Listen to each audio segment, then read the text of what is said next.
Well, hello everybody. Good evening. Just moving that little coaster. Colleen Patrick-Goudreau here,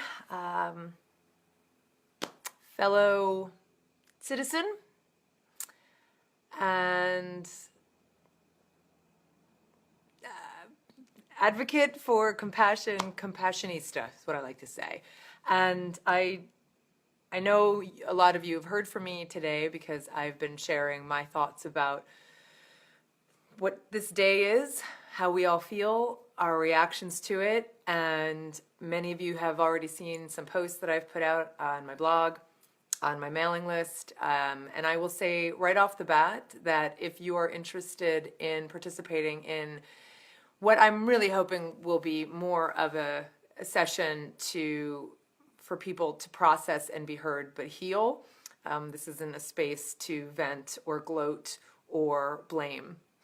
And so you're welcome, everyone's always welcome. In fact, it might be easier for me just because it's a little hard to read such small print, is I'm going to see if I can see this on my laptop as well, and then I can see your comments a lot more easily. I think I can. This works. I have my laptop on my lap, which is why it's called a laptop. So, hi everybody. I will just give you my 2 cents and then offer you, and please feel welcome. You're welcome to participate. I'm already seeing so much love. I'm so touched. I think one of the things that's so important at a time like this, whether we're celebrating the candidate we voted for, and let's face it, millions of people did and are celebrating, and or whether it is grieving and mourning the hope and the potential and the possibility for the future. No matter what, it's so important to be around like-minded people. And I am so grateful that the people who follow me really understand what I'm saying and they get it and it resonates with them. Because what I'm offering is incredibly difficult to do. Because what I'm suggesting is that we actually choose compassion and rise up rather than really going low, right? I mean, that's really the best way to put it, because we cannot preach compassion if we don't demonstrate it. And doing it is the hardest thing in the world in the face of hatred and vitriol and racism and sexism and violence and divisiveness. The most difficult thing to do in the face of those things is actually show compassion. And yet, if we expect others to rise to their highest selves, how else can we possibly do that except to rise up to be our highest self? And so that's my message. And I say that also being so completely aware of how painful this is, how fearful many of us feel, how I cried myself to sleep last night because of my fear. But before I went to sleep, and I'll back up. I stopped crying by the time I went to sleep. Because by the time I went to sleep, which was only for a few hours, that's why I look tired, I had made the vow that I wrote below. I didn't just say that to be clever. I said that vow, David and I together made that vow to choose compassion no matter what happens, in terms of content and tone and policy over the next few weeks, days, months, years, doesn't matter. My commitment is to compassion and nonviolence and inclusiveness. And so that is my message. And so what I asked people to do is to join me in holding both fear and concern and sadness and grief with compassion and hope and inclusiveness and curiosity and patience and integrity and grace. And I think we can hold all of those things. And I am just so incredibly touched and impressed by all of you who seem to understand the the challenge in that, but also understand the importance in that. And so, um, and so, so it has been so, I have to say, healing for me today. I have not checked any websites, tweets, posts, and I am a religious reader of the New York Times and the Washington Post. I get updates from the Wall Street Journal, from NPR. I mean, just I am an avid reader and consumer of news. And it was so healing to not consume it today. So on one hand, first of all, let us all breathe a sigh of relief that this is over, because at least we have closure and we know what to do going forward, because one of the most challenging things to deal with is the unknown. So let's literally breathe a sigh of relief and just be grateful that that's over. That went on for too long. Years that went on for too long. So I'm glad it's over, and it was really refreshing to not check constantly what's going on, because I was refreshing websites and refreshing polls and, so it's really nice that it's over. That's one thing. And I got so much good work done today, not only writing some blog posts and putting out messages to you and putting out the mailing list. I got some really important work done for the animals, for the work that I do. And I feel more motivated than ever, even though I'm tired today. And so I will look at your questions and see what you have to say, and I will process accordingly. So let's see. You're very sweet. I also mentioned, it's actually harder to see the comments that you're putting in. I think it comes in a lot faster over here. I also mentioned that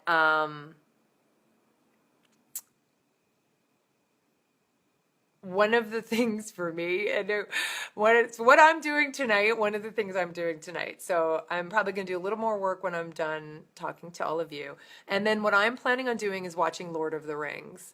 Because for me, that movie and the books they're like my healing movie. So if I want to just put in something that makes me feel hopeful and validates that paradigm that we all feel and we've all experienced before and we will again, of feeling hopeless in the darkness, there's no other story than that one, which is an old story. It's a story of the hero's journey. We're all heroes in our own story. We all feel the challenge of moving forward through difficult, challenging times. And yet it's the basic story of good and evil, and good triumphing over evil. And I want to be clear. I'm going to say this really loud and clear. I'm not saying that my side is good and Trump is evil. And people who support Trump is evil. And I want to make that really clear, because I did not vote for Trump. I'll make that really clear. And I think what scares me so much is his rhetoric and his behavior in terms of, all beings. But I have to believe that was his lowest self we saw, and that there's a higher self. So I'll hold that space. The point is, when I say good triumphing over evil, I mean when we feel that we're in the darkest of times, and we're fighting for something we believe in, be that justice, be that animal rights, be that compassion, be it whatever we're fighting for, that story of fighting for what you believe in, good over evil, is the story of Lord of the Rings. And so I will be watching at least Fellowship, probably Two Towers. My friend's coming over tonight, and she's going to join me, and we're going to watch it together. So I will read a part from the movie that I find to be the most healing and uplifting and just poignant message that just gets to the heart of the whole message and what I'm trying to convey and what I feel. But you can watch the little clip. It's only 2 minutes long, just down below. So what do we have here from you? Yeah, it's really interesting. It looks like it's easier for me to see your comments here. We're all heroes in our own story. That is the truth. My husband's about to walk in, so I might get interrupted. Oh, you guys, it does feel scary. And as I've always said, we can dwell in hope or we can dwell in fear. Whatever we choose is what is real. Should I repeat that? Because it's the truth. Whatever we dwell in, if we dwell in our minds in fear, that is what will be real for us. And if we dwell in hope and compassion and love and peace and nonviolence and the things we care about, that's what will be real for us. Not because of some, tutti fruity, fluffy, muffy, whatever I'm trying to say, theory, but because that is what we will focus on. And so this isn't to say that we all just feel, okay, I'm just going to feel compassion for everybody. We have to act. There's so much work for us to do. And acting is the most compassionate thing we can do. My husband just arrived home. So when I see Michael say something that says, like, my fear is not for myself, I can stay compassionate, but I'm in a privileged position in California with a stable job. I worry so much for those who are the targets of hate in less privileged positions. Exactly. Totally. Absolutely. Feel the same exact way, Michael, but the opportunity we have to be in the privileged position is so great. So yeah, okay, feel the fear in the sense that, sure, use it to motivate you, but there is this one person does not have the power we are giving him. And if we give all that power to one person, and I mean it's one person, because all the people who elected him are millions and millions of people, but we're afraid of one person? No, no. We each have the power to manifest and make possible the world we want to live in. It's not up to one person. It's up to each of us as individuals to create the groundswell of compassion and efficacy that we need to do. So again, it feels scary because I don't think what we saw in this election, in this campaign, was reflective of the kind of leadership we believe in and want to follow. I mean, that was one of the things I personally loved about Barack Obama was his rhetoric, his inclusiveness, and how after so much divisiveness after George W. Bush, he changed the tone. And that's what we all can do. We saw some pretty low vibrations and some pretty horrific language, and we might still continue to, but we need to change the tone. We need to use the tone that reflects the higher vibrations. Does that make sense? And again, that doesn't just mean, okay, I'm going to use high vibration tones. I'm talking about there is work to be done. And that's what we will continue to do. We will continue to do the work. It is not surprising this happened. This happens. This is the swing that happens when there is such a divided country, and we are a divided country. But that's why we all need to work and be civic participants in our democracy. Taking a deep breath. So I'm loving all of you, Rose and Tammy, and I'm not loving you just because you're agreeing with me. I love that you're just so awesome. I'm so glad, Matt. That's my hope. Is that what Hillary said, Lisa? I don't know. What did Hillary say? Because I did not watch anybody today. I have no idea. I know from just a little bit of little birdies that I saw a little text notification come up that said Barack Obama said that we need to, that he will transition to Donald Trump as, peacefully and effectively as possible to make this transition as good as possible. I saw that little tweet come up, but I actually have not read or seen anything else. I did not see Michael Moore's to-do list. I did not. I'll have to check that out. I get it, Amanda. We all need to turn to the people who, because we can go turn to all the people who are blaming, who are blaming everyone, and there's enough blame to go around. There are people who, I'll say people, there are people, again, on my side, right? The Democrats, the people who lost the election, who are blaming the third party candidates, the people who voted for the third party candidates, who are blaming Trump, who are blaming the Trump voters, who are blaming the Democratic voters, who are blaming the DNC for putting forward a candidate who is the least popular candidate ever. There's enough blame to go around for everyone. So you can wallow in that, and you can dwell in that, and you can go there, and you can go read all those posts, and you can go get validated in self-righteousness and gloating. Go for it. That is an option. That doesn't feel good to me. That doesn't feel good to me. So to be around people who know the pain, who know the fear, who feel it, but who say, there's a better way, there's a higher way, let's think about this. Let's ask the questions that we have to ask. Why did so many people feel that this person was the answer for them? How bad do they feel that they think a person who could spew such vitriol about so many different groups of people be the solution? What's going on? What's going on that we're so divided?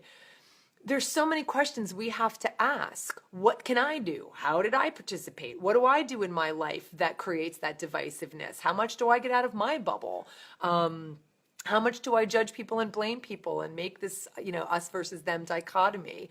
There are so many questions we can ask, but I really would prefer to dwell in the people who are talking about, okay, look, he's a human being who we've all seen has demonstrated the lowest potential of humanity, and we all have that in us. We've all talked in ways that are incredibly ugly and ungracious. I'm not saying that we've all said the kinds of things that are incredibly problematic and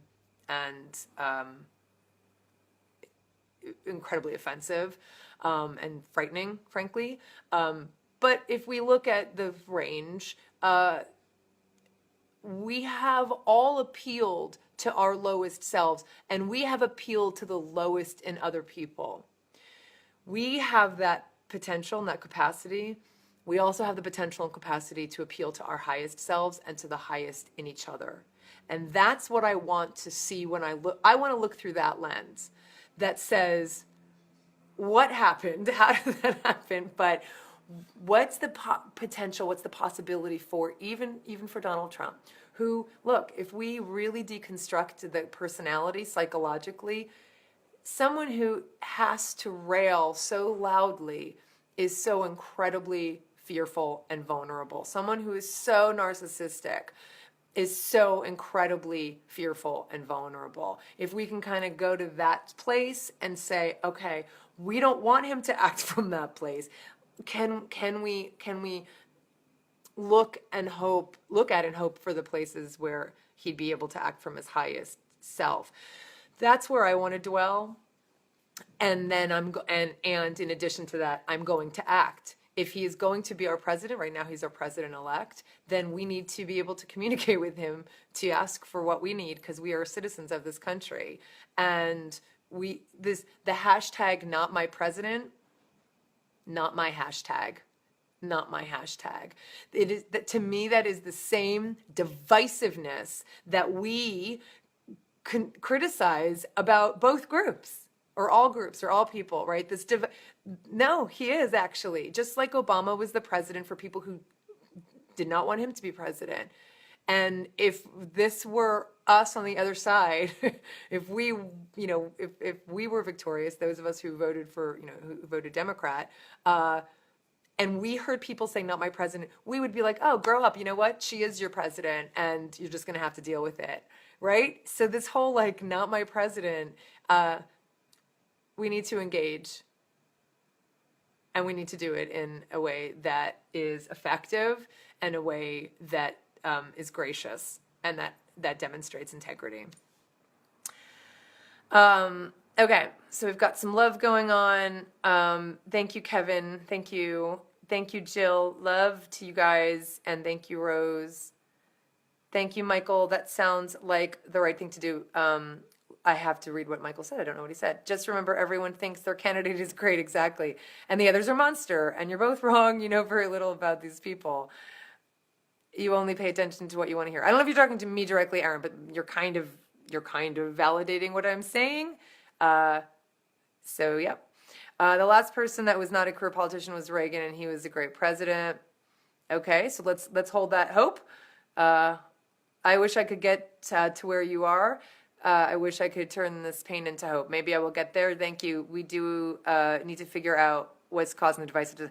Well, I mean, this doesn't happen by osmosis. So the idea that, like, when you say I hope to get to where you are, I work really hard to get here. Like, I really struggled, and I was, and I'm still working at it, and I will continue to. This is a decision I make. This is a thought, a paradigm that I'm choosing. This doesn't happen because I just go, time passes, it's going to happen. We have to make the choice. And I, in my struggle last night when it was so painful, I was, I am someone who kind of goes right to solutions. So I'm thinking, what do I do? What do I do? And first I had to feel it, but I also was like, what do I do? And we processed it and we talked about it, my husband and I, and got to the place where I'm like, I am not going to go to the place of, or live in the place of fear. Doesn't mean I can't visit, because I will, and I do. But anyway, all I'm saying to Amanda is, when you say get there, it's a journey also, and this isn't just a destination. This is a decision to look through this lens. And I'm not going to succeed all the time, but it's a decision that I am committed to. It's what I want to happen. Michael said, I'd say it's okay. People's feelings are valid. What they need is someone to listen and validate their fears. When it's this raw, it can be taken for sure. For sure. We have more in common than not. I love that, Carrie. That's exactly right. Lisa Simpson for president. How should we deal with people who feel like this is the end and there's no more hope? I know it's not okay, but how do we send them hope to not give up or think it's the end? Well, first of all, just by virtue of you saying that and asking for how to do that, you're doing it. So that, again, that's just a thought process. That's just a thought. So think it. Like, so you are already saying, how do I think? Just think it, and then send it to them. I send my thoughts of hope to my cousin Sally, and for her, I hope that she will come to a place of reconciliation, that she will find hope, that she will find the possibility for good, and that is what I hope for her and for all of us. Say it, think it, write it down, send it to her, and you can even say that to them directly. And I would really encourage everyone to kind of take a step back, take a deep breath, and not engage with people. I don't know, maybe that's just me wanting to be in a bubble and have cognitive dissonance. I just don't want to engage with and I don't usually do it anyway, so it's kind of easy for me to just say, I'm not going there, I'm not going online. I don't know how long it'll be before I actually do, but feels pretty good right now. Your email helped my family a lot. That means so much, Charla. Thank you. I think real change can start at the state level. Absolutely, Isaac. I mean, that's the thing, too. It's one of the things I wrote in my blog post. If you go to ColleenPatrick-Goudreau.com, you can see the blog post from today. You can see the blog post from yesterday. And yesterday, I talked about the initiatives that I was part of in Oakland. And I'm really proud of being part of that. And I have so much more to do. I can do so much better. I can be so much more involved. And that's my commitment as well. There's so much to do locally. I mean, yes, I'm very proud to live in California, and I do live in a bubble. I live in the Bay Area. It's a reflection of my values, and I'm really grateful for that. But I'm also active here. And so I'm in a place where, I'm participating in a way that reflects my values. So we can get involved on a city level, on a county level, on a regional level, on a state level. There's so much we can do. I said in my blog post today, all of the initiatives and propositions and ballot measures that passed in state after state after state for animals. This was not a defeat. This is not the darkness. There is so much light that happened last night. And that's what we need to look at as well. So go to the blog post that I put up today and take a look at what measures passed. That's incredibly helpful. We can be part of that. We can be part of more coming, again, locally and at the state level. So I absolutely agree. Do you think building third parties is what we need to do to make real change, or should we reform the Democratic Party in hopes they will finally represent us? I think both.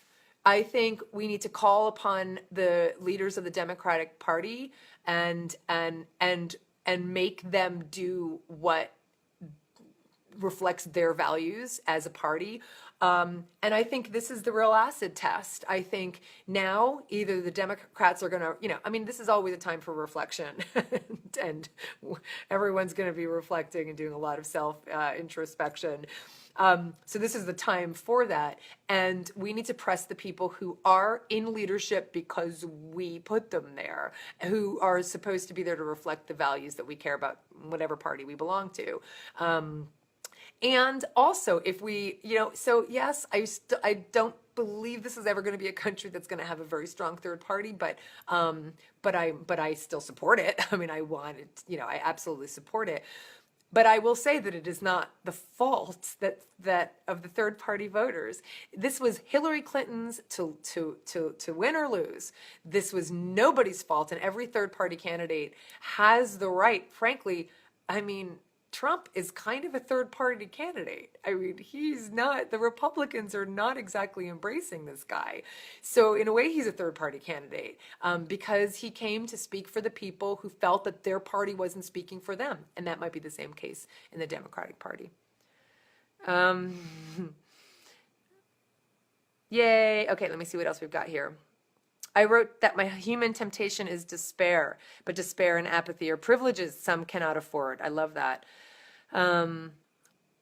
We are stronger together, Lisbeth. He is not our president yet. He is president-elect. I already said that. If he loses the lawsuits filed against him, and Trump University and sexual predation, he may be in jail before January 20th. If he's inaugurated, I just lost you there. Hold on. It remains to be seen whether he can be restrained by moderate members of Congress and the Republican. I'm not sure what the rest of you say. I agree. Totally agree. Yeah. This is unprecedented. This is unprecedented. What happens to those lawsuits, those very real lawsuits? Is he going to sue all the women who were accusing him of sexual assault? Is he going to put Hillary Clinton? No. Now, there are also laws in place for our country. So there are some checks and balances in place, even though right now it's a completely Republican-led administration. But I absolutely agree with you. And I did, like as I said, I called him president-elect. He's not our president yet.